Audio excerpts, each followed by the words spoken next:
আসসালামু আলাইকুম এভরিওয়ান। পাগল স্বামী গল্পের 15 নম্বর পার্ট নিয়ে চলে আসলাম। তো বেশি কথা না বলে চলুন গল্প শুরু করা যাক। মধুজা অক্ষরের কথা শুনে ভয় পেয়ে যায়। তাহলে কি সে ধরা পড়ে গেল?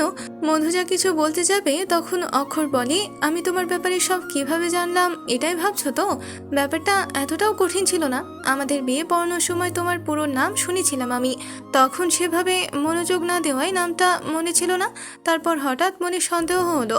তখন আমাদের বিয়ের কার্ড দেখলাম, ব্যাস শিওর হয়ে গেলাম যে তুমি সেই বিখ্যাত সাংবাদিক যে আমার নামে এসব নিউজ করেছ। এখন তুমি আমাকে বলো হানি যে তুমি আমার সাথে এমন কেন করেছ? মধুজা বুঝে গেছে এখন আর কোনো কিছু লুকিয়ে লাভ নেই, তাই সরাসরি বলে দেয়, হ্যাঁ আমি মনিরা তাবাসসুম মধুজা, আপনার নামে নিউজও আমিই করিয়েছি। অক্ষর নিজের হাত মুষ্টিবদ্ধ করে নেয়। মধুজা যে তার শত্রু হবে সেটা সে ঘুণাক্ষরেও ভাবতে পারেনি। এখন সত্যটা মেনে নিতে কষ্ট হলেও তাকে মানতে হচ্ছে। অক্ষর জানতে চাই, তুমি আমার নামে এইসব ভিত্তিহীন নিউজ কেন করেছ?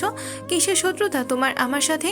আপনার সাথে আমার কোনো শত্রুতা নেই, আমি শুধু কাউকে ন্যায় বিচার পাইয়ে দেওয়ার জন্য লড়ছি। এখন সাংবাদিক হিসেবে আমার দায়িত্ব সত্য উদ্ঘাটন করা।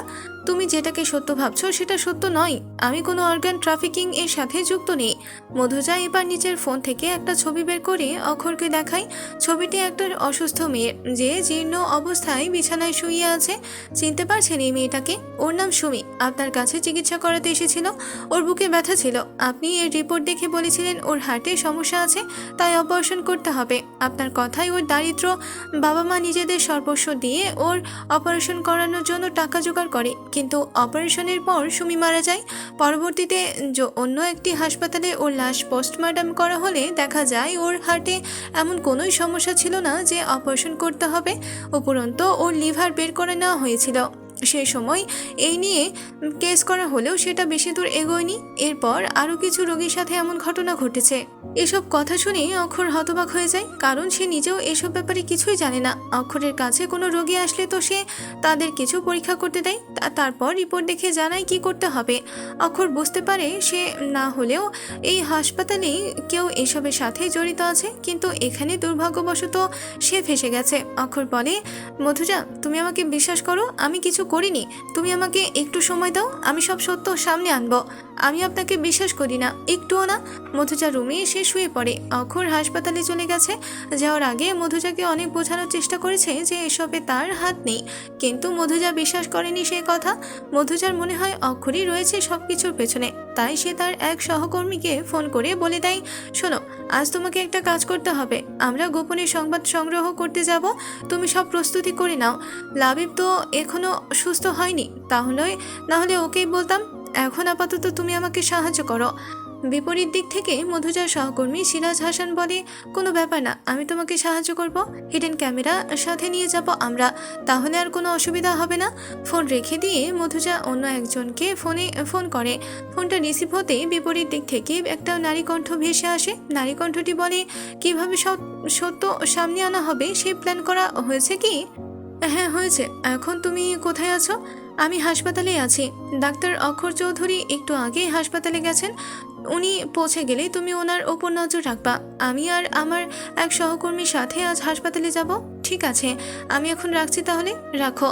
ফোন কেটে দিয়ে আয়নার সামনে এসে দাঁড়ায় মধুজা। কাবার থেকে নিজের জিন্স ও টপস বের করে নেয়, সাথে একটি মাস্ক আর সানগ্লাস পরে নেয়। রেডি হয়ে আয়নায় নিজেকে দেখে বলে, এই লুকে তো আমাকে একদম চেনা যাচ্ছে না।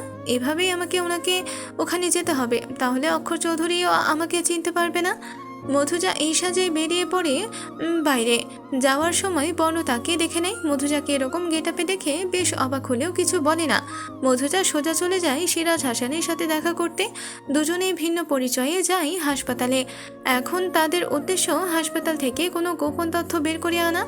অক্ষর খেয়াল করেছে কেয়া অনেকক্ষণ ধরে তার আশেপাশে ঘুরছে। অক্ষর বুঝতে পারছে না কেয়া আজ কেন এইভাবে তার পিছনে ঘুরছে। সামনে থাকে যাওয়ার কোনো নামই নিচ্ছে না। শেষে থাকতে না পেরে অক্ষর জিজ্ঞেস করে ফেলে, আপনি আজ এখানে কি করছেন ডাক্তার কেয়া? আপনার কোনো পেশেন্ট নেই? কেয়া মৃদু হেসে বলে, আজ একটু ফ্রি আছি তো, তাই অলস সময় পার করছি। অক্ষর আর কিছু বলে না, নিজের মতো রুগী দেখতে যায়। কেয়ার নজর যায় অক্ষরের রুমে থাকা একটি হিডেন ক্যামেরার দিকে।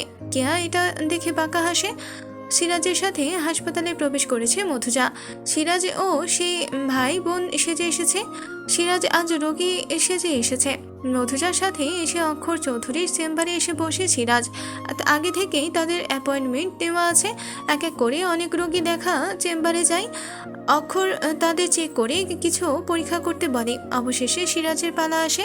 সিরাজের সাথে মধুজাও ভেতরে যায়। সিরাজের পকেটে একটি কলম ছিল যার ভেতরে হিডেন ক্যামেরা আছে। মধুজা সিরাজকে ধরে ভেতরে নিয়ে যায়। অক্ষর মধুজাকে দেখে কিছু সময়ের জন্য চমকে যায়। মধুজাকে তার চেনা চেনা মনে হয়, কিন্তু মাস্ক পরে থাকায় তার এবং অন্য গেটআপে থাকায় সে বুঝতে পারে না। তাই বলে, আপনি এখন বাইরে যান, আমি ওনার থেকে সব কিছু জেনে নেব। মধুজা বাইরে চলে আসে। অক্ষর সিরাজকে বলে, কি সমস্যা আপনার? আসলে আমার বুকে অনেকদিন থেকে ব্যথা অনুভূত হয়, এখন ব্যথাটা বেড়ে গেছে। অক্ষর সিরাজের কিছু চেক আপ করে বলে, সব কিছু তো ঠিকঠাকই মনে হচ্ছে, আপনি একটা কাজ করুন, এক্স রে করান, তাহলে কিছু বুঝতে পারবো। অক্ষরের কথা অনুযায়ী সিরাজের এক্স রে করা হয়। ফলাফল আসলে দেখা যায় সব কিছু ঠিকই আছে, যার ফলে অক্ষর তাকে বলে, আপনার হার্ট একদম ঠিক আছে, আমার মনে হয় আপনার গ্যাস্ট্রিকের প্রবলেম আছে। সিরাজ ও মধুজা ফিরে আসে। যাওয়ার সময় মধুজাকে ভালোভাবে খেয়াল করে অক্ষর। খুব সন্দেহ হচ্ছিল তার, তাই বর্ণকে ফোন করে। বর্ণ ফোন রিসিভ করতেই অক্ষর জিজ্ঞেস করে, তুই একটু চেক করে দেখ তো মধুজা রুমে আছে না কিনা। ফার্স্ট ভাবি তো রুমে নেই, কয়েক ঘন্টা আগে তো দেখলাম জিন্স টপ, সানগ্লাস আর মাস্ক পরে কোথায় যেন গেল। অক্ষর বাঁকা হেসে বলে, থ্যাঙ্কস। তারপর ফোন রেখে দিয়ে মধুজার পিছনেই একটু এগিয়ে গিয়ে যা দেখতে পাই তা দেখে অবাক না হয়ে পারে না। আজকের গল্পটি এ পর্যন্তই শেষ হয়ে গেল। পরবর্তী পার্ট পেতে অবশ্যই চ্যানেলটিকে সাবস্ক্রাইব করে রাখবেন। ধন্যবাদ।